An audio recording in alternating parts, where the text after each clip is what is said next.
Hi all welcome back to my channel. ಎಲ್ಲರೂ ಹೇಗಿದ್ದೀರಾ? Hope ಎಲ್ಲರೂ ಚೆನ್ನಾಗಿದ್ದೀರಾ ಅಂತ ಅಂದ್ಕೊಂಡಿದ್ದೀನಿ. ಸೊ ನಾನು ಆಷಾಢ ಮಾಸದ ಶುಕ್ರವಾರದ ಪೂಜೆ ಶೇರ್ ಮಾಡಿದ್ದೆ ಅಲ್ವಾ, ಸೊ ಅದಕ್ಕಿಂತ ಬಿಫೋರ್ ವಿಡಿಯೋ ಇವತ್ತು ಶೇರ್ ಮಾಡ್ಕೊತಾ ಇದ್ದೀನಿ. ಸೊ ಆ ವಿಡಿಯೋನ ಫಸ್ಟ್ ಯಾಕೆ ಶೇರ್ ಮಾಡಿದೆ ಅಂದರೆ ನಿಮ್ಮೆಲ್ಲರಿಗೂ ಕೂಡ ಹೆಲ್ಪ್ಫುಲ್ ಆಗುತ್ತೆ ಅಂತ ಹೇಳಿ ಮಾಡಿಕೊಂಡೆ. ಸೊ ಹಿಂದೆ ಮಾಡಿರೋಂಥ ವಿಡಿಯೋನ ಇವತ್ತು ಶೇರ್ ಮಾಡ್ಕೋತಾ ಇದ್ದೀನಿ. ಸೊ ಇವತ್ತು ಫ್ರೈಡ್ ರೈಸ್ನ ಮಾಡ್ಕೋತಾ ಇದ್ದೀನಿ, ಜೊತೆಗೆ ಸ್ವಲ್ಪ ಆಲೂ ಫ್ರೈ ಮಾಡ್ಕೊಳ್ಳೋಣ ಅಂತ ಹೇಳಿ ಮಾಡ್ಕೊತಾ ಇದ್ದೀನಿ. ಸೊ ಇವಾಗ ನಾನು ರೀಸೆಂಟಾಗಿ ಒಂದು ಹೊಸ ಜರ್ನಿಗೆ ಕಾಲಿಡ್ತಾ ಇದ್ದೀನಿ. ಅದು ಏನು ಅಂತ ಹೇಳಿ ನೋಡಿ, ವಿಡಿಯೋ ಕಂಪ್ಲೀಟಾಗಿ ನೋಡಿ ನೆಕ್ಸ್ಟು ನಾನು ಹೇಳ್ತೀನಿ. ಸೊ ಫ್ರೈಡ್ ರೈಸ್ ಜೊತೆಗೆ ಸ್ವಲ್ಪ ಪನ್ನೀರ್ ಇತ್ತು, ಅದನ್ನು ಕೂಡ ಆ್ಯಡ್ ಮಾಡ್ಕೊಳ್ಳೋಣ ಅಂತ ಹೇಳಿ ಹೊರಗಡೆ ತೆಗೆದು ಇಟ್ಟೆ. ಸೊ ಇವಾಗ ಟೈಮ್ ಬೇರೆ ಆಗ್ತಾ ಇದೆ, ಫಟಾಫಟ್ ಅಂತ ಹೇಳಿ ಎಲ್ಲನೂ ಕೂಡ ರೆಡಿ ಮಾಡ್ಕೊತಾ ಇದ್ದೀನಿ.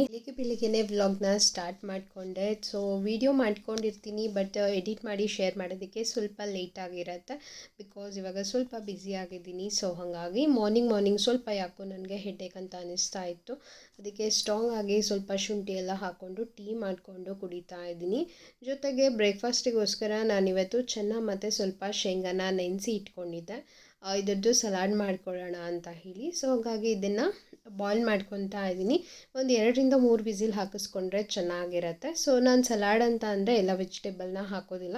ಚೆನ್ನ ಮತ್ತು ಶೇಂಗಾ ಕಾಳಿಗೆ ಸ್ವಲ್ಪ ಜಸ್ಟ್ ಏನಿರುತ್ತೆ, ಬೆಂಗಳೂರು ಸೌತೆಕಾಯಿ ಬರುತ್ತೆ ಅಲ್ವಾ, ನೀರು ಸೌತೆಕಾಯಿ, ಅದನ್ನು ಆ್ಯಡ್ ಮಾಡ್ಕೊತೀನಿ ಅಷ್ಟೇ. ಸೊ ಇದು 3 ಕಾಂಬಿನೇಷನ್ ನಂಗೆ ತುಂಬಾ ಇಷ್ಟ ಆಗುತ್ತೆ. ಕಾಳೆಲ್ಲನೂ ಚೆನ್ನಾಗಿ ಬೇಯಲಿ ಅಂತ ಹೇಳಿ ಸ್ವಲ್ಪ ಸಾಲ್ಟ್ನ ಆ್ಯಡ್ ಮಾಡ್ಕೊಂಡಿದ್ದೀನಿ. ಹಾಗೆ ಸ್ವಲ್ಪ ನೀರನ್ನ ಹಾಕ್ಕೊಂಡು ನಾನು ಒಂದು 3 ವಿಸಿಲ್ ಹಾಕಿಸ್ಕೊತೀನಿ. ನೋಡಿ, ಫೈನಲಿ ನನ್ನ ಬ್ರೇಕ್ಫಾಸ್ಟ್ ರೆಡಿ ಆಗಿದೆ. ಸಿಂಪಲ್ಲಾಗಿ ನಾನು ಈ ರೀತಿ ಸೌತೆಕಾಯಿ ಮತ್ತು ಶೇಂಗಾ ಮತ್ತು ಕಾಬೂಲ್ ಚೆನ್ನನ ಹಾಕ್ಕೊಂಡು ಈ ರೀತಿ ಮಿಕ್ಸ್ ಮಾಡಿಕೊಂಡು ಸ್ವಲ್ಪ ಇದಕ್ಕೆ ಚಾಟ್ ಮಸಾಲ ಸಾಲ್ಟ್ನ ಹಾಕ್ಕೊಂಡು ತಿಂತೀನಿ. ಸೊ ಇದು 3 ಕಾಂಬಿನೇಷನ್ ನಂಗೆ ತುಂಬಾ ಇಷ್ಟ ಆಗುತ್ತೆ. ಬೇರೆ ವೆಜಿಟೇಬಲ್ಸ್ನ ಹಾಕ್ಕೊಳ್ಳೋದಿಲ್ಲ ನಾನು. ಬೇರೆ ವೆಜಿಟೇಬಲ್ ಸಲಾಡ್ ಅಂದರೆ ಬೇರೆ ಥರ ಮಾಡ್ಕೊತೀನಿ. ಸೊ ಈ 3 ಕಾಂಬಿನೇಷನ್ ನನಗೆ ತುಂಬ ಇಷ್ಟ ಆಗುತ್ತೆ. ಆಫೀಸೆಲ್ಲ ಮುಗಿಸ್ಕೊಂಡು ಮನೆಗೆ ಬಂದೆ. ನೈಟ್ ಏನು ಮಾಡಬೇಕು ಅಡುಗೆ ಅಂತ ಹೇಳಿ ಗೊತ್ತಾಗ್ತಾ ಇರಲಿಲ್ಲ. ಸುಮ್ಮನೆ ಮೊಬೈಲ್ ನೋಡ್ತಾ ಇದ್ದೆ. ಅದರಲ್ಲಿ ಕಾರ್ನ್ ಪರೋಟ ಮಾಡಿದರು, ನೋಡೋಣ ಟ್ರೈ ಮಾಡೋಣ ಅಂತ ಹೇಳಿ ಇವಾಗ ಕಾರ್ನ್ ಪರೋಟನ ಟ್ರೈ ಮಾಡ್ತಾ ಇದ್ದೀನಿ. ಸ್ವಲ್ಪ ಸ್ವೀಟ್ ಕಾರ್ನ್ನ ನಾನು ಬೇಯಿಸ್ಕೊತಾ ಇದ್ದೀನಿ. ಆಲ್ರೆಡಿ ನಾನು ಸ್ವೀಟ್ ಕಾರ್ನ್ನ ಮನೆಯಲ್ಲಿ ಯಾವಾಗಲೂ ತಂದಿಟ್ಟಿರ್ತೀನಿ, ಬಿಕಾಸ್ ಸ್ವಲ್ಪ ಅಡುಗೆಗಳಿಗೆ ಜಾಸ್ತಿ ಯೂಸ್ ಮಾಡ್ತೀನಿ, ನಂಗೆ ತುಂಬಾ ಇಷ್ಟ ಆಗುತ್ತೆ. ಸೊ ಹಂಗಾಗಿ ಸ್ವಲ್ಪ ಇದಕ್ಕೆ ಸಾಲ್ಟ್ ಹಾಕ್ಕೊಂಡು ನಾನು ಬೇಯಿಸ್ಕೊತಾ ಇದ್ದೀನಿ. ಸ್ವೀಟ್ ಕಾರ್ನ್ ಎಲ್ಲರೂ ಚೆನ್ನಾಗಿ ಬೆಂದಮೇಲೆ ನಾನು ಇದನ್ನು ಕೂಲ್ ಆಗೋದಕ್ಕೆ ಬಿಟ್ಟಿದ್ದೆ. ಕಂಪ್ಲೀಟಾಗಿ ಇದು ಕೂಲ್ ಆದಮೇಲೆ ನಾನು ಇದನ್ನು ಗ್ರೈಂಡ್ ಮಾಡ್ಕೊತಾ ಇದ್ದೀನಿ. ಸ್ವಲ್ಪನೂ ನೀರು ಹಾಕೋಬಾರ್ದು, ಹಾಗೆ ಡ್ರೈ ಆಗಿನೇ ಗ್ರೈಂಡ್ ಮಾಡ್ಕೊಳ್ಳಿ. ಅದರಲ್ಲಿ ಸ್ವಲ್ಪ ನೀರಿನ ಅಂಶ ಇರುತ್ತೆ, ಸೊ ಹಾಗಾಗಿ ಅದು ನೀಟಾಗಿ ಗ್ರೈಂಡ್ ಆಗುತ್ತೆ. ನೋಡಿ, ನಾನಿಲ್ಲಿ ಈ ರೀತಿ ಇದನ್ನು ನೈಸಾಗಿ ಗ್ರೈಂಡ್ ಮಾಡ್ಕೊಂಡಿದ್ದೀನಿ. ಸೊ ಇವಾಗ ಪರೋಟಾಗೆ ಏನೇನು ಬೇಕು ಅದನ್ನು ರೆಡಿ ಮಾಡ್ಕೊಳ್ಳೋಣ. ಗ್ರೈಂಡ್ ಮಾಡಿಟ್ಟಿರುವಂತಹ ಕಾರ್ನ್ನ ನಾನು ಒಂದು ಬೌಲಿಗೆ ಹಾಕ್ಕೊಂಡಿದ್ದೀನಿ. ಸೊ ಜೊತೆಗೆ ಒಂದು ಈರುಳ್ಳಿನ ಸಣ್ಣದಾಗಿ ಚಾಪ್ ಮಾಡ್ಕೊಂಡಿದ್ದೀನಿ. ಆದಷ್ಟು ಸಣ್ಣದಾಗಿ ಚಾಪ್ ಮಾಡ್ಕೊಳ್ಳಿ, ಚೆನ್ನಾಗಿರುತ್ತೆ, ಸ್ಟಫಿಂಗ್ ಹೊರಗಡೆ ಬರೋದಿಲ್ಲ. ನೆಕ್ಸ್ಟ್ ನಾನು ಇದಕ್ಕೆ ಸಣ್ಣದಾಗಿ ಹೆಚ್ಚಿರುವಂತಹ ಕೊತ್ತಂಬರಿ ಸೊಪ್ಪನ್ನ ಹಾಕೊತಾ ಇದ್ದೀನಿ. ಸೊ ಹಾಗೆಯೇ 1/4 ಟೀ ಸ್ಪೂನಷ್ಟು ನಾನು ಇದಕ್ಕೆ ಗರಂ ಮಸಾಲ ಮತ್ತು 1/4 ಟೀ ಸ್ಪೂನಷ್ಟು ಧನಿಯಾ ಪೌಡರ್ನ ಹಾಕ್ಕೊಂಡಿದ್ದೀನಿ. ರುಚಿಗೆ ತಕ್ಕಷ್ಟು ಸ್ವಲ್ಪ ಉಪ್ಪನ್ನ ಆ್ಯಡ್ ಮಾಡ್ಕೊಳ್ಳೋಣ. ನೆಕ್ಸ್ಟು ನಾನಿಲ್ಲಿ ಒಂದು 4 ಟೇಬಲ್ ಸ್ಪೂನಷ್ಟು ಕಡಲೆ ಹಿಟ್ಟನ್ನ ಹುರಿದು ಹಾಕೊತಾ ಇದ್ದೀನಿ. ಬೇಸನ್ ಬರುತ್ತೆ ಅಲ್ವಾ, ಕಡಲೆ ಹಿಟ್ಟು, ಚೆನ್ನಾಗಿ ಅದನ್ನು ಹುರಿದು ಇದಕ್ಕೆ ಆ್ಯಡ್ ಮಾಡ್ಕೊತಾ ಇದ್ದೀನಿ. ಅಂದರೆ ಸ್ಟಫಿಂಗ್ ನಿಮಗೆ ಸ್ವಲ್ಪ ಗಟ್ಟಿಯಾಗಿ ಬರುತ್ತೆ, ಚೆನ್ನಾಗಿರುತ್ತೆ. ನೆಕ್ಸ್ಟು ಸ್ವಲ್ಪ ಕಸೂರಿ ಮೆಥಿನ ಹಾಕ್ಕೊಂಡಿದ್ದೀನಿ, ಹಾಗೆ ಸ್ವಲ್ಪ ಚಿಲ್ಲಿ ಫ್ಲೇಕ್ಸ್ನ ಹಾಕ್ಕೊಂಡಿದ್ದೀನಿ. ನೀಟಾಗಿ ಇದನ್ನು ಕೈಯಲ್ಲಿ ಚೆನ್ನಾಗಿ ಮಿಕ್ಸ್ ಮಾಡ್ಕೊಂಬಿಡೋಣ. ಕೈಯಿಂದನೇ ಮಿಕ್ಸ್ ಮಾಡ್ಕೊಳ್ಳಿ, ಅಂದರೆ ಎಲ್ಲ ಕಡೆಗೂ ಕೂಡ ಕ್ಲೀನಾಗಿ ಮಿಕ್ಸ್ ಆಗುತ್ತೆ. ಇವಾಗ ಪರ್ಫೆಕ್ಟಾಗಿ ನಮಗೆ ಸ್ಟಫಿಂಗ್ ಕೂಡ ರೆಡಿ ಆಗಿದೆ. ಚಪಾತಿ ಹಿಟ್ಟನ್ನ ನಾನು ಮುಂಚೆನೇ ರೆಡಿ ಮಾಡಿ ಇಟ್ಕೊಂಡಿದ್ದೆ. ನಾನು ಖಾರ ಪುಡಿನ ಹಾಕ್ಕೊಂಡಿರಲಿಲ್ಲ, ಮರ್ತೋಗ್ಬಿಟ್ಟಿದ್ದೆ ಖಾರಕ್ಕೋಸ್ಕರ. ಸೊ ಖಾರ ಪುಡಿನೂ ಕೂಡ ಆ್ಯಡ್ ಮಾಡಿಕೊಂಡು ಕಲಸಿ ಇಟ್ಕೊಂಡಿದ್ದೀನಿ. ನೀವು ಸಣ್ಣದಾಗಿ ಹೆಚ್ಚಿರುವಂತಹ ಮೆಣಸಿನ್ಕಾಯಿ ಕೂಡ ಆ್ಯಡ್ ಮಾಡ್ಕೋಬೋದು, ಇಲ್ಲಾಂದರೆ ಮೆಣಸಿನ್ಕಾಯಿ ಪೇಸ್ಟ್ ಕೂಡ ನೀವು ಆ್ಯಡ್ ಮಾಡ್ಕೋಬೋದು. ಸೊ ಇವಾಗ ಕಾರ್ನ್ ಪರೋಟಾಗೆ ಬೇಕಾಗಿರುವಂತಹ ಸ್ಟಫಿಂಗ್ ರೆಡಿ ಆಗಿದೆ. ಚಪಾತಿ ಹಿಟ್ಟು ಕೂಡ ನಾನು ಮುಂಚೆನೇ ಕಲಸಿ ಇಟ್ಕೊಂಡಿದ್ದೆ. ಚಪಾತಿ ಹಿಟ್ಟನ್ನ ಸ್ವಲ್ಪ ಗಟ್ಟಿಯಾಗೆ ಕಲಿಸ್ಕೊಳ್ಳಿ. ಬಟ್ ನನ್ನ ಲೈಫಲ್ಲೇ ಪರೋಟ ಸ್ವಲ್ಪ ಕೆಟ್ಟಿರೋದು ಅಂದರೆ ಇದು ಫಸ್ಟ್ ಟೈಮ್ ಅಂತ ಅನಿಸುತ್ತೆ. ಲಿಟ್ರಲಿ ನಾನು ಇದನ್ನು ಯಾರಿಗೂ ಕೂಡ ಮಾಡಿ ಅಂತ ಹೇಳೋದಿಲ್ಲ, ಬಟ್ ನನಗೆ ಇದು ಅಷ್ಟೊಂದು ಚೆನ್ನಾಗಿ ಬರಲಿಲ್ಲ. ಬಟ್ ಟೇಸ್ಟ್ ಮಾತ್ರ ತುಂಬ ಚೆನ್ನಾಗಿತ್ತು. ಮೈದಾ ಹಿಟ್ಟು ಹಾಕ್ಕೊಂಡಿದ್ರೆ ಚೆನ್ನಾಗಿ ಬರ್ತಿತ್ತು ಅಂತ ಹೇಳಿ ಅನ್ನಿಸ್ತು, ಬಟ್ ಚಪಾತಿ ಹಿಟ್ಟು ಆಗಿರೋದ್ರಿಂದ ಸ್ವಲ್ಪ ನೀಟಾಗಿ ಬರಲಿಲ್ಲ ಅಂತ ಅಂದ್ಕೊತೀನಿ. ನೋಡಿ ಯಾವ ರೀತಿಯಾಗಿ ಬರುತ್ತೆ ಅಂತ ಹೇಳಿ. ಬಟ್ ನೀವು ಯಾರಾದರೂ ಟ್ರೈ ಮಾಡಿ ಚೆನ್ನಾಗಿ ಬಂದಿದೆಯಾ ಅಂತ ಹೇಳಿ ಕಾಮೆಂಟ್ ಸೆಕ್ಷನ್ನಲ್ಲಿ ತಿಳಿಸಿ, ಓಕೆನಾ. ಸೊ ನಾನು ಚೆನ್ನಾಗೇ ಮಾಡಿಕೊಂಡೆ, ಬಟ್ ಸ್ಟಫಿಂಗ್ ಹೊರಗಡೆ ಬರ್ತಾಯಿತ್ತು. ಬಟ್ ಯಾವ ರೀತಿ ಮಾಡೋದು ಅಂತ ಹೇಳಿ ನನಗೆ ಗೊತ್ತಾಗಿಲ್ಲ. But it's okay. But taste ಮಾತ್ರ ತುಂಬ ಚೆನ್ನಾಗಿತ್ತು. ಬಟ್ ಸ್ವಲ್ಪ ದಪ್ಪ ಆಗುತ್ತೆ. ದಪ್ಪ ಆದ್ರೂ ಚೆನ್ನಾಗಿ ಬೇಯಿಸ್ಕೊಂಡ್ರೆ ತಿನ್ಬೋದು. ಸಾಸ್ ಹಚ್ಕೊಂಡು, ಟೊಮ್ಯಾಟೊ ಸಾಸ್ ಹಚ್ಕೊಂಡು ತಿನ್ಬೋದು, ತುಂಬ ರುಚಿಯಾಗಿರುತ್ತೆ. ಸೊ ಇನ್ನೊಂದು ಪರೋಟಾನ ನಾನು ಟ್ರೈ ಮಾಡ್ತಾ ಇದ್ದೀನಿ. ಮೇಲ್ಗಡೆ ಸ್ವಲ್ಪ ಕೊತ್ತಂಬರಿ ಸೊಪ್ಪು ಮತ್ತು ಎಳ್ಳೆನ ಹಚ್ಕೊಂಡು ಟ್ರ್ಯಾಂಗಲ್ ಶೇಪಲ್ಲಿ ಮಾಡ್ಕೊಳ್ಳೋಣ ಅಂತ ಹೇಳಿ ಮಾಡ್ಕೊತಾ ಇದ್ದೆ.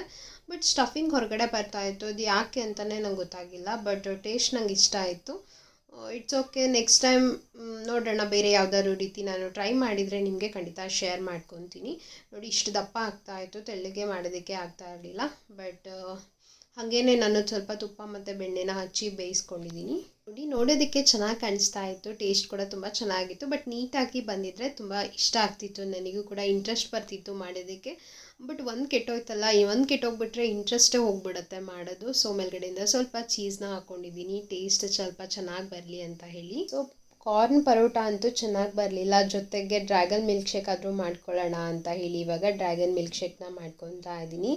ಸೊ ಡ್ರ್ಯಾಗನ್ ಫ್ರೂಟ್ ಅಂದರೆ ನಂಗೆ ತುಂಬಾ ಇಷ್ಟ. ಇವಾಗ ಸೀಸನ್ ಅಂತ ಅನಿಸುತ್ತೆ, ಮಾರ್ಕೆಟಲ್ಲಿ ಎಲ್ಲಿ ನೋಡಿದರೂ ಕೂಡ ಡ್ರ್ಯಾಗನ್ ಫ್ರೂಟೇ ಕಾಣಿಸ್ತಾ ಇದೆ. ಸೊ ಅದರಲ್ಲಿ ನನಗೆ ಪಿಂಕ್ ಕಲರ್ ತುಂಬ ಇಷ್ಟ ಆಗುತ್ತೆ, ವೈಟ್ ಕಲರ್ ಡ್ರ್ಯಾಗನ್ ಫ್ರೂಟ್ ಅಷ್ಟೊಂದಾಗಿ ಇಷ್ಟ ಆಗೋದಿಲ್ಲ. ಸೊ ಹಂಗಾಗಿ ಡ್ರ್ಯಾಗನ್ ಫ್ರೂಟ್ನ ತೊಗೊಂಡು ಬಂದಿದ್ದೆ ನಾನು ಆಫೀಸಿಂದ ಬರೋವಾಗ. ಸೊ ಹಂಗಾಗಿ ಇವಾಗ ಡ್ರ್ಯಾಗನ್ ಮಿಲ್ಕ್ ಶೇಕ್ನ ಮಾಡ್ಕೊತಾ ಇದ್ದೀನಿ. ಸೊ ಯಾವ ರೀತಿ ಮಾಡ್ತೀನಿ, ಸಿಂಪಲ್ಲಾಗಿ ಡ್ರ್ಯಾಗನ್ ಫ್ರೂಟ್, ಸಕ್ಕರೆ ಮತ್ತು ಹಾಲನ್ನು ಹಾಕ್ಕೊಂಡು ಮಿಲ್ಕ್ ಶೇಕ್ನ ಮಾಡ್ಕೊತೀನಿ. ಸೊ ನಾನು ವಿಡಿಯೋ ಸ್ಟಾರ್ಟಿಂಗಲ್ಲೇ ನಿಮ್ಮೆಲ್ಲರಿಗೂ ಹೇಳಿದೆ ಅಲ್ವಾ, ಸೊ ನಾನು ಒಂದು ಹೊಸ ಜರ್ನಿನ ಸ್ಟಾರ್ಟ್ ಮಾಡ್ತಾ ಇದ್ದೀನಿ ಅಂತ ಹೇಳಿ. ಸೊ ಮೇಕಪ್ ಆರ್ಟಿಸ್ಟಾಗಿ ನಾನು ಒಂದು ಹೊಸ ಜರ್ನಿನ ಸ್ಟಾರ್ಟ್ ಮಾಡ್ತಾ ಇದ್ದೀನಿ. ತುಂಬಾ ಖುಷಿ ಆಗ್ತಾ ಇದೆ. ಸೊ ನನಗೆ ಮೇಕಪ್ ಆರ್ಟಿಸ್ಟ್ ಆಗಬೇಕು ಅಂತ ಹೇಳಿ ತುಂಬ ದಿನದಿಂದ ಒಂದು ಡ್ರೀಮ್ ಅನ್ನೋದಿತ್ತು. ಬಟ್ ಮನೆಯಲ್ಲಿ ಸಪೋರ್ಟ್ ಮಾಡ್ತಾ ಇರಲಿಲ್ಲ. ಸೊ ಹಾಗಾಗಿ ನಾನು ಹೋಗಲಿ ಬಿಡೋ ಅಂತ ಹೇಳಿ ಸುಮ್ಮನಾಗಿದೆ. ಬಟ್ ಇವಾಗ ಎಲ್ಲರೂ ಕೂಡ ಸಪೋರ್ಟ್ ಮಾಡ್ತಾ ಇದ್ದಾರೆ. ಸೊ ಹಾಗಾಗಿ ನನ್ನ ಒಂದು ಹೊಸ ಜರ್ನಿನ ಸ್ಟಾರ್ಟ್ ಮಾಡ್ತಾ ಇದ್ದೀನಿ. ಸೊ ಇನ್ಸ್ಟಾಗ್ರಾಮಲ್ಲೂ ಕೂಡ ನಾನು ಒಂದು ಪೇಜ್ನ ಕ್ರಿಯೇಟ್ ಮಾಡಿದ್ದೀನಿ, ಮೇಕ್ ಓವರ್ ಬೈ ಅಕ್ಷತಾ ಅಂತ ಹೇಳಿ ಪೇಜ್ ಇದೆ, ಖಂಡಿತ ಹೋಗಿ ಚೆಕ್ಔಟ್ ಮಾಡಿ. ಸೊ ಇವಾಗ ರೀಸೆಂಟಾಗಿ ನಾನು ಯಾವ್ಯಾವ ಮೇಕಪ್ ಎಲ್ಲ ಮಾಡ್ತಾ ಇದ್ದೀನಿ ಅಂತ ಹೇಳಿ ಅದರಲ್ಲಿ ವೀಡಿಯೋಸ್ನ ಅಪ್ಲೋಡ್ ಮಾಡಿರ್ತೀನಿ, ಖಂಡಿತ ಹೋಗಿ ನನ್ನ ಚಾನಲ್ನ ಫಾಲೋ ಮಾಡ್ಕೊಳ್ಳಿ. ಸೊ ನಾವು ಕೂಡ ನಮ್ಮ ಒಂದು ಫಂಕ್ಷನಿಗೆ ರೀಸನೇಬಲ್ ಪ್ರೈಸಲ್ಲಿ ನಾವು ಮೇಕಪ್ ಆರ್ಟಿಸ್ಟ್ನ ಹುಡುಕ್ತಾ ಇದ್ದೀವಿ ಅಂತ ಅಂದರೆ ಖಂಡಿತ ನೀವು ನನ್ನನ್ನು ಕಾಂಟ್ಯಾಕ್ಟ್ ಮಾಡ್ಬೋದು. ಡೈರೆಕ್ಟಾಗಿ ನನ್ನ ಇನ್ಸ್ಟಾಗ್ರಾಮ್ ಪೇಜಲ್ಲಿ ನೀವು DM ಮಾಡಿ ಡೈರೆಕ್ಟಾಗಿ ಮೆಸೇಜ್ ಮಾಡಿದರೆ ಖಂಡಿತ ನಾನು ರಿಪ್ಲೈ ಮಾಡ್ತೀನಿ. ನಾನು ಕೂಡ ಇವಾಗ ರೀಸೆಂಟಾಗಿ ನನ್ನ ಜರ್ನಿನ ಸ್ಟಾರ್ಟ್ ಮಾಡಿರೋದ್ರಿಂದ ನಾನು ಕೂಡ ಜಾಸ್ತಿ ಚಾರ್ಜಸ್ನ ಮಾಡೋದಿಲ್ಲ, ಒಂದು ರೀಸನೇಬಲ್ ಪ್ರೈಸಲ್ಲಿ ಒಳ್ಳೆ ಮೇಕಪ್ನ ಕೊಡಬೇಕು ಅನ್ನೋದೇ ನನ್ನ ಇಂಟೆನ್ಷನ್ನು. ಪ್ರತಿಯೊಂದು ಪ್ರಾಡಕ್ಟು ನಾನು ಬ್ರ್ಯಾಂಡೆಡೇ ಯೂಸ್ ಮಾಡೋದು, ಯಾಕಂದರೆ ಫೇಸ್ ಅಲ್ವಾ, ನಮ್ಮ ಫೇಸಿಗೆ ನಾವು ಯಾವುದನ್ನು ಹಾಕಿದರೆ ಚೆನ್ನಾಗಿರೋದಿಲ್ಲ. ಸೊ ಹಂಗಾಗಿ ಬ್ರ್ಯಾಂಡೆಡ್ ಪ್ರಾಡಕ್ಟ್ನೇ ಯೂಸ್ ಮಾಡ್ತಾ ಇದ್ದೀವಿ. ವಿತ್ ಅಫೋರ್ಡೆಬಲ್ ಪ್ರೈಸಲ್ಲಿ ನಾವು ಸರ್ವಿಸ್ನ ಕೊಡ್ತಾ ಇದ್ದೀವಿ. ಯಾವ ಊರಾಗಿದ್ದರೂ ಕೂಡ ಪರವಾಗಿಲ್ಲ, ನಾವು ಸರ್ವಿಸ್ನ ಅವೈಲೇಬಲ್ ಮಾಡ್ತೀವಿ. ಖಂಡಿತ ಯಾರಾದರೂ ಇಂಟ್ರೆಸ್ಟೆಡ್ ಇದ್ದರೆ ನೀವು ನನಗೆ ಡೈರೆಕ್ಟಾಗಿ ಇನ್ಸ್ಟಾಗ್ರಾಮಲ್ಲಿ ಮೆಸೇಜ್ನ ಮಾಡ್ಬೋದು. ಸೊ ಇವಾಗ ಡ್ರ್ಯಾಗನ್ ಮಿಲ್ಕ್ ಶೇಕ್ ಕೂಡ ರೆಡಿ ಆಗಿದೆ. ಕಲರ್ ನೋಡಿ, ಈ ಕಲರ್ನೇ ನಂಗೆ ತುಂಬ ಇಷ್ಟ ಆಗೋದು, ಕಲರ್ ನೋಡ್ತಿದ್ರೇ ಕುಡಿಬೇಕು ಅಂತ ಹೇಳಿ ಅನಿಸುತ್ತೆ. ಸೊ ಇವಾಗ ಲಾಸ್ಟ್ ಸಂಡೇ ವ್ಲಾಗ್ನ ನಾನು ಇದ್ರ ಜೊತೆಗೇ ಅಟ್ಯಾಚ್ ಮಾಡಿ ನಿಮ್ಮ ಜೊತೆಗೆ ಶೇರ್ ಮಾಡ್ತಾ ಇದ್ದೀನಿ. ಲಾಸ್ಟ್ ಸಂಡೇ ನಾವು ಹಾವೇರಿಗೆ ಹೋಗಿದ್ವಿ ಅಂತ ಅಂದರೆ ನಮ್ಮ ದೊಡ್ಡಮ್ಮ ಅವ್ರ ಮನೆಗೆ, ನಮ್ಮ ದೊಡ್ಡಮ್ಮ ಮತ್ತು ನಮ್ಮ ಮಾಮ ಅವ್ರ ಮನೆಗೆ ಹೋಗೋಣ ಅಂತ ಹೇಳಿ ಪ್ಲ್ಯಾನ್ ಮಾಡಿಕೊಂಡು ಹೋಗಿದ್ವಿ. ಬಿಕಾಸ್ ತುಂಬ ದಿನ ಆಗಿತ್ತು ನಾವು ಹಾವೇರಿಗೆ ಹೋಗಿರಲಿಲ್ಲ. ದೊಡ್ಡಮ್ಮ ಬರೀ ನಾವೇ ಬರ್ತೀವಿ, ನೀವು ಬರಲ್ಲ ಅಂತ ಹೇಳಿ ತುಂಬಾ ಕರೀತಾ ಇದ್ರು. ಸೊ ಹಂಗಾಗಿ ಇವರು ಕೂಡ ಫ್ರೀ ಇದ್ದರು, ಸಂಡೇ ಹೋಗಿ ಬರೋಣ ಎಲ್ಲರೂ ಅಂತ ಹೇಳಿ ಹೋಗ್ತಾ ಇದ್ವಿ. ಸೊ ಅಲ್ಲಿಂದ ಜಾಸ್ತಿ ವಿಡಿಯೋ ಕ್ಲಿಪ್ಪಿಂಗ್ನ ತೊಗೊಂಡಿಲ್ಲ, ಎಷ್ಟು ವಿಡಿಯೋ ಮಾಡಿದ್ದೀನಿ, ನಮ್ಮ ಅಣ್ಣನ ಮಗಳದು ಸ್ವಲ್ಪ ವಿಡಿಯೋ ಕ್ಲಿಪ್ಪಿಂಗ್ನ ತೊಗೊಂಡಿದ್ದೀನಿ. ಸೊ ಅದನ್ನು ಮಾತ್ರ ಸ್ವಲ್ಪ ಅಟ್ಯಾಚ್ ಮಾಡಿರ್ತೀನಿ, ನೋಡ್ಕೊಂಡು ಬನ್ನಿ, ಓಕೆನಾ. ಸಂಜೆ ನಾವು ರಿಟರ್ನ್ ಬರೋವಾಗ ನೋಡಿ ನಮ್ಮ ಅಣ್ಣನ ಮಗಳು ಧನ್ವಿ ಇವ್ರ ಜೊತೆಗೆ ಕಾರಲ್ಲಿ ಕೂತ್ಕೊಂಡಿದ್ಲು, ಇಲ್ಲದೆ ಬರ್ತಾ ಇರಲಿಲ್ಲ. ಕರ್ಕೊಂಡು ಹೋದರೆ ಅವಳು ಆರಾಮಾಗಿ ಬರ್ತಾಯಿದ್ಲು, ಸ್ವಲ್ಪನೂ ಕೂಡ ಕಾಡ್ಸಲ್ಲ, ನಮ್ಮದೇ ದೃಷ್ಟಿ ಆಗುತ್ತೆ ಅವಳಿಗೆ. ಅಷ್ಟು ಕ್ಯೂಟಾಗಿ ಆಟ ಆಡ್ತಾ ಇರ್ತಾಳೆ, ಯಾವಾಗಲೂ ಖುಷಿಯಾಗಿರ್ತಾಳೆ, ಚೆನ್ನಾಗಿ ಅನಿಸುತ್ತೆ ನೋಡೋದಕ್ಕೆ. ಸೊ ಕಾರ್ ಇಳ್ದವಳು ಬರ್ತಾನೆ ಇರಲಿಲ್ಲ, ನಾನು ಹೋಗ್ತೀನಿ ಅಂತ ಹೇಳಿ ಕಾರಲ್ಲೇ ಕೂತ್ಕೊಂಡಿದ್ಲು. ಸೊ ಚೆನ್ನಾಗಿತ್ತು ಅಂತ ಹೇಳಿ ಸ್ವಲ್ಪ ವಿಡಿಯೋ ಕ್ಲಿಪ್ಪಿಂಗ್ ನಾನು ತೊಗೊಂಡೆ. ನೋಡಿ ಇವಾಗ ಬಾಯ್ ಮಾಡ್ತಾ ಇದ್ದಾಳೆ, ಸುಮ್ಮನೆ ಇದ್ಲು, ನಾವು ಅಳ್ತಾಳೇನೋ ಅಂತ ಅಂದ್ಕೊಂಡ್ವಿ, ಬಟ್ ಸುಮ್ಮನೆ ಇದ್ಲು. ದೊಡ್ಡಮ್ಮ ಮನೆಯಿಂದ ನಾವು ಡೈರೆಕ್ಟಾಗಿ ನಮ್ಮ ಮಾಮ ಅವ್ರ ಮನೆಗೆ ಬಂದ್ವಿ. ಶಿಗ್ಗಾಂವಲ್ಲಿ ನಮ್ಮ ಮಮ್ಮಿಯವ್ರ ತಮ್ಮ ಅವ್ರ ಮನೆ ಇದೆ. ಸೊ ಹಾಗಾಗಿ ಹೋಗ್ತಾ ದಾರಿನಲ್ಲಿ ಅವ್ರದ್ದು ಕೂಡ ಮನೆ ಇದೆ, ಅವರು ಬನ್ನಿ ಅಂತ ಹೇಳಿ ಕಾಲ್ ಮಾಡಿದರು. ಸೊ ಹಾಗಾಗಿ ಅವ್ರ ಮನೆಗೂ ಕೂಡ ಹೋಗಿ ನೈಟೆಲ್ಲ ಊಟ ಮಾಡಿಕೊಂಡು ನಾವು ಮತ್ತೆ ರಿಟರ್ನ್ ಬಂದ್ವಿ. ಸೊ ಇವಾಗ ನಮ್ಮ ಮಾಮ ಮನೆಯಲ್ಲಿ ವಿಡಿಯೋ ಕ್ಲಿಪ್ಪಿಂಗ್ನ ಸ್ವಲ್ಪ ಶೂಟ್ ಮಾಡಿದೆ, ಅಲ್ಲಿದು ಇವಾಗ ಅಪ್ಲೋಡ್ ಮಾಡ್ತೀನಿ, ನೋಡ್ಕೊಂಡು ಬನ್ನಿ. ಸೊ ನಮ್ಮ ಮಾಮ ಮತ್ತು ಅಕ್ಕ ಇಬ್ಬರಿಗೂ ಕೂಡ ನಾನು ವೀಡಿಯೋಸ್ ಮಾಡೋದು ತುಂಬಾ ಇಷ್ಟ ಆಗುತ್ತೆ. ಸೊ ಅವರು ಕೂಡ ಡೈಲಿ ನನ್ನ ವ್ಲಾಗ್ಸ್ನ ನೋಡ್ತಾರೆ.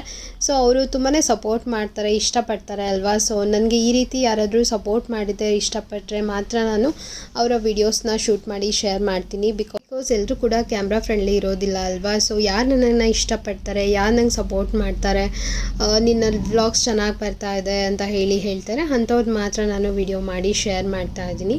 ಬಿಕಾಸ್ ಎಲ್ಲರದ್ದು ಕೂಡ ನಾವು ಅವ್ರ ಪ್ರೈವಸಿನ ನಾವು ಈ ಪಬ್ಲಿಕಲ್ಲಿ ಹಾಕೋದಕ್ಕಾಗಲ್ಲ ಅಲ್ವಾ. ಇಷ್ಟಪಡೋರ್ದು ಮಾತ್ರ ನಾವು ಶೇರ್ ಮಾಡಬೇಕಾಗತ್ತೆ.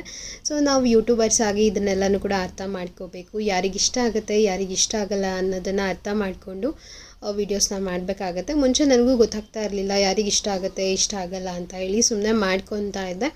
ಬಟ್ ಇವಾಗ ಸ್ವಲ್ಪ ಅರ್ಥ ಆಗ್ತಾ ಇದೆ, ಯಾರಿಗೆ ಇಷ್ಟ ಆಗುತ್ತೆ ಇಷ್ಟ ಆಗಲ್ಲ ಅಂತ ನೋಡಿಕೊಂಡು ನಾವು ವೀಡಿಯೋನ ಶೂಟ್ ಮಾಡಬೇಕಾಗತ್ತೆ. ನಾವು ಮಾಮ ಮನೆಗೆ ಬಂದಾಗ 8 ಗಂಟೆ ಆಗಿತ್ತು ನೈಟು. ಸೊ ಅವ್ರು ಬಿಟ್ಲೆ ಎಲ್ಲ ಊಟ ಮಾಡ್ಕೊಂಡು ಹೋಗಿ ಅಂತ ತುಂಬಾ ಫೋರ್ಸ್ ಮಾಡಿದರು. ಸೊ ಹಾಗಾಗಿ ಇವಾಗ ಬಂದ ತಕ್ಷಣ ಅಕ್ಕ ಕಾಫಿ ಮಾಡಿ ಕೊಡ್ತಾ ಇದ್ದಾರೆ. ಕಾಫಿ ಕುಡಿದು ನೈಟ್ 10 o'clock ಊಟ ಮಾಡಿಕೊಂಡು ನಾವು ಅಲ್ಲಿಂದ ಹೋದಾಗ 11 o'clock ಆಗಿತ್ತು. ಸೊ ಇವಾಗ ನ್ಯಾಚುರಲಾಗಿ ನಾನು ವಿಡಿಯೋನ ಶೇರ್ ಮಾಡ್ತೀನಿ, ನೋಡ್ಕೊಂಡು ಬನ್ನಿ ಓಕೆನಾ. ಇಷ್ಟ ಆದರೆ ಲೈಕ್ ಮಾಡಿ. ಎಲ್ಲರೂ ಮಾತಾಡಿಕೊಂಡು ಕೂತ್ಕೊಂಡಿದ್ವಿ, ಸ್ವಲ್ಪ ಹೊತ್ತು ಟೈಮ್ ಸ್ಪೆಂಡ್ ಮಾಡಿದ್ವಿ. ಎಲ್ಲರೂ ಇರುತ್ತೆ ಅಲ್ವಾ, ಎಲ್ಲರೂ ಸೇರಿದಾಗ ತುಂಬ ಮಾತುಗಳು ಜಾಸ್ತಿ ಆಗಿರುತ್ತೆ. ಸೊ ಹಾಗಾಗಿ ಎಲ್ಲರೂ ಮಾತಾಡಿಕೊಂಡು ಸುಮ್ಮನೆ ಟೈಮ್ ಪಾಸ್ ಮಾಡಿಕೊಂಡು ಒಂದು ಸಂಡೇ ಚೆನ್ನಾಗಿತ್ತು. ಬೆಳಿಗ್ಗೆ ಅಲ್ಲಿ ಮತ್ತು ಸಾಯಂಕಾಲ ಇಲ್ಲಿ ಇಬ್ಬರು ಮನೆಯಲ್ಲೂ ಚೆನ್ನಾಗಿ ಟೈಮ್ ಸ್ಪೆಂಡ್ ಮಾಡಿಕೊಂಡು ಬಂದ್ವಿ.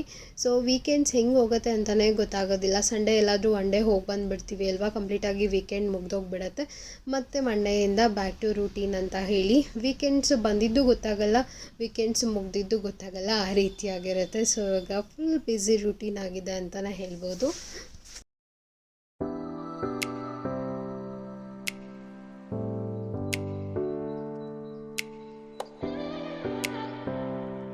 ಇವಾಗ ಎಲ್ಲರೂ ಕೂಡ ಕುತ್ಕೊಂಡು ಊಟ ಮಾಡ್ತಾ ಇದ್ದೀವಿ. ಸೊ ನಾವೆಲ್ಲರೂ ಸೇರಿದಾಗ ಆಲ್ಮೋಸ್ಟ್ ಕೆಳಗಡೆನೇ ಕುತ್ಕೊಂಡು ಊಟ ಮಾಡೋದು. ಪ್ರತಿಯೊಬ್ಬರು ಅಷ್ಟೇ ಕೆಳಗಡೆ ಕುತ್ಕೊಂಡು ಊಟ ಮಾಡಿದರೆ ಚೆನ್ನಾಗಿರುತ್ತೆ. ರೌಂಡಾಗಿ ಎಲ್ಲರೂ ಕೂಡ ಮಾತಾಡಿಕೊಂಡು ಊಟ ಮಾಡಿದರೆ ಅದೊಂದು ರೀತಿ ಖುಷಿ ಅಂತ ಅನಿಸುತ್ತೆ. ಸೊ ಹಂಗಾಗಿ ಎಲ್ಲರೂ ಇವಾಗ ರೌಂಡಾಗಿ ಕುತ್ಕೊಂಡು ಊಟ ಮಾಡ್ತಾ ಇದ್ದೀವಿ.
ಇಷ್ಟೇ ಊಟ ಮುಗಿಸ್ಕೊಂಡು ಇವಾಗ ಹೊರಡ್ತಾ ಇದ್ದೀವಿ. ಅಕ್ಕ ಕುಂಕುಮ ಹಚ್ತಾ ಇದ್ದಾರೆ.